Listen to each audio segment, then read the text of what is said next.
मी आता महाभारतावरती 3 दिवस व्याख्यानं दिली आणि माझी 3 दिवस जेव्हा महाभारतावरती व्याख्यानं झाली तेव्हा एक बाई रोज पहिल्या रांगेमध्ये त्या बसायच्या काकू आणि पहिल्या रांगेमध्ये बसायच्या आणि अशी वही वगैरे समोर आणि ती वही सोबत घेऊन नोंदवही आणि टिपणं काढायच्या आणि पहिल्या दिवशी आल्या मला छान भेटून गेल्या आणि म्हणाल्या मी शेवटच्या दिवशी तुम्हाला माझे सगळे प्रश्न विचारणार आहे बरं का आणि त्या रोज थोडी आपण प्रश्नोत्तर घेतो.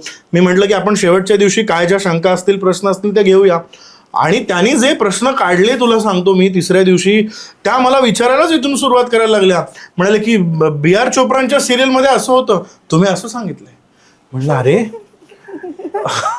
ते आत्ता काहीतरी मला वाटतं स्टारच्या कुठल्या तरी वाहिनीवरती महाभारत येऊन गेलं ना. अहो त्यांनी असं दाखवलंय आणि तुम्ही असं सांगता. त्यांनी सत्यवती कशी दाखवली त्यांनी देवव्रत कसा दाखवला आणि तुम्ही बघा काय दाखवताय असं मला ती म्हणायला लागली आणि मी चकित झालो ग. आपण कशाला काय समजायला लागलेलो.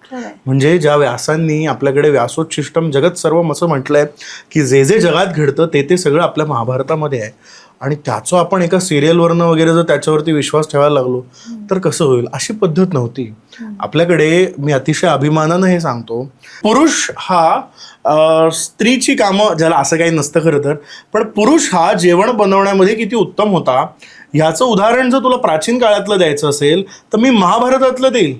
कारण महाभारतात भीम हा उत्तम शेफ आहे. आपल्याकडचा सगळ्यात पहिला शेफ जर कोण शोधायचा असेल प्रोफेशनल शेफ तर तो 5 पांडवांपैकी भीम आहे असं मी सांगतो. किती लोकांचं जेवण बनवू शकायचं काय करायचं याचे उल्लेख आमच्या महाभारतात आहेत. हे जोपर्यंत आपण मूळ ग्रंथ शोधणार नाही तोवर आपल्याला कळणार नाही आणि मग आपण जर मालिकांवरतीच विश्वास ठेवायला लागलो तर मग ते कळणारच नाही ना. त्यामुळं आमच्याकडे रामदासांनी सांगितलंय की समूळ ग्रंथ पाहिल्या विणं बडबड करू नये. मूळ ग्रंथ पाहिल्या विणं उगाच करी जो दूषण उगाच ठेवी जो दूषण असं रामदासांनी तो एक मूर्ख असं त्यांनी म्हटलेलं आहे. त्यामुळे मूळ ग्रंथांकडे आपण वळलं पाहिजे.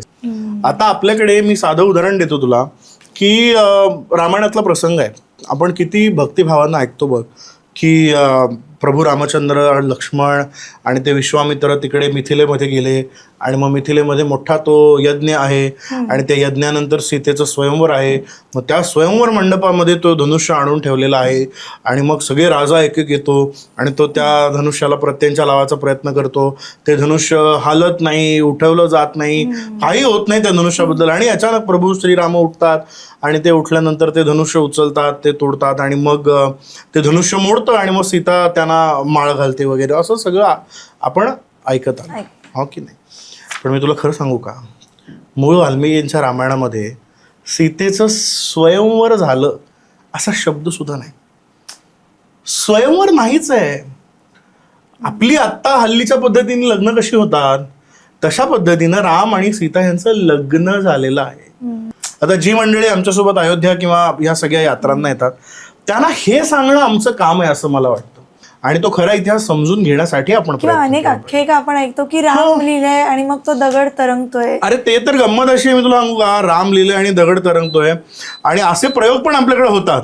म्हणजे आता ही जी माझ्यापेक्षा अगदी 3-4 वर्ष लहान मुलं आहेत ना ती सगळी मुलं कधीतरी येतात आणि म्हणतात अहो काका दादा ती राम लिहिलंय ते तुम्ही रामायण सांगितलं आणि ते गोष्ट सांगितली नाही ती खारुताईची आणि ते दगड पाण्यावरती तरंगला वगैरे. म्हणलं अरे राजा असं नाही लिहिलंय काही. पण त्याची दुसरी बाजू आपण समजून घेतली पाहिजे की 5000 वर्षांपूर्वीच्या एका पुस्तकामध्ये यंत्र हा शब्द आहे. 7000 वर्ष मी तर म्हणेन रामायण त्यापेक्षा जुनं.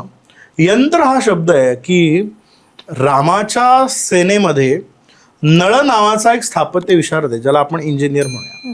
हा स्थापत्य विशारद त्याचे जे कामगार आहेत त्यांना एकत्र बोलवतो आणि काय करतो त्यांना एकत्र बोलवल्यानंतर तो तिथल्या त्या सगळ्या अवतीभोवतीच्या परिसरामधल्या जी काय झाडं आहेत वेली आहेत वनस्पती आहेत अशांचे अवशेष आणतो आणि ते आणल्यानंतर सेतू बंधनाचं शास्त्रोक्त काम करतो ज्याला आमच्याकडे वाल्मिकींनी पर्वताश्ष समुत्पाट्य आणि यंत्रही परिवहंतीच्या असं म्हटलंय.